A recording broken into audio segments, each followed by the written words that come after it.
అల్లు అర్జున్ విషయాన్ని ఈరోజు అరెస్ట్ చేయడం, జైల్లో పంపించడం, ఇవన్నీ ఎట్లా చూస్తున్నారు మీరు? గోటితో పోయేదని గొడవలు చేయడం. దీనికి ఏం చేసి ఉండాల్సిందంటే, గోటితో పోయేది గొడవలు అంటే ఆ ముందే నెక్స్ట్ డే వాళ్ళ ఇంటికి వెళ్ళిపోయే హీరోకి కూడా తెలియకర్లా, అల్లు అర్జున్ గారు కూడా తెలియకర్లా, ఇంకా ఎవరన్నా వెళ్ళి డైరెక్టర్ ప్రొడ్యూసర్స్ వెళ్ళి మీ బాధలో మేము ఉన్నామని చెప్పుండాల్సింది. Let it be director, let it be producers, ఆ ఎంటైర్ ఫిల్మ్ యూనిట్ వెళ్ళి చెప్పుంటే ఫస్ట్ అది రప్చర్ అవ్వకుండా ఉండేది.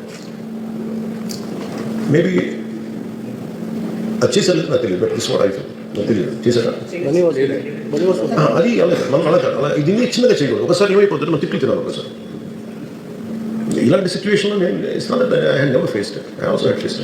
చనిపోలేదు కానీ నలిగిపోతుంటాను. నేను చాలాసార్లు జర్నలిస్ట్ నలిపి నేను పక్కన అవుతాను. ఆ స్టాఫ్ చెప్పుండాల్సింది. ఇప్పుడు అలాంటి ఇప్పుడు ఆయన ఆలోచన ఎక్కడ కూర్చొని సినిమా చూస్తున్నారు తెలియలేదు. సమ్మన్ మస్ట్ బీ దాన్ని విత్ ఇన్ ద విసినిటీ దగ్గరలో వాళ్ళకి తెలుసు. దే మస్ట్ హావ్ వెంటనే అడ్రస్ ద ఇష్యూ. ఆ తర్వాత at least third day he should have visited. కానీ భయం ఏముంటుంది, ఇబ్బంది ఏముంటుందో చెప్తాను.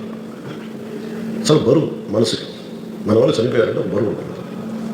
అది ఆ ఒక్క బరువుని ఎవరన్నా వెళ్ళి హ్యాండిల్ చేసి దానికి ఒకసారి ఏమవుతుంది, 10 మంది వెళ్ళాలి. Maybe they should have taken over. వెళ్ళి కూర్చొని మాట్లాడి తప్పు జరిగిపోయింది, మా ప్రమేయం లేకుండా తప్పు జరిగిపోయింది, వీఆర్ సారీ, మా సాలిడారిటీ చూపిస్తున్నాం. వెళ్ళి ఆ బిడ్డ కోసం వెళ్ళి మహంకాళం గుడిలో ప్రార్థన చేస్తున్నారు. There are many ways to say that I'm sorry.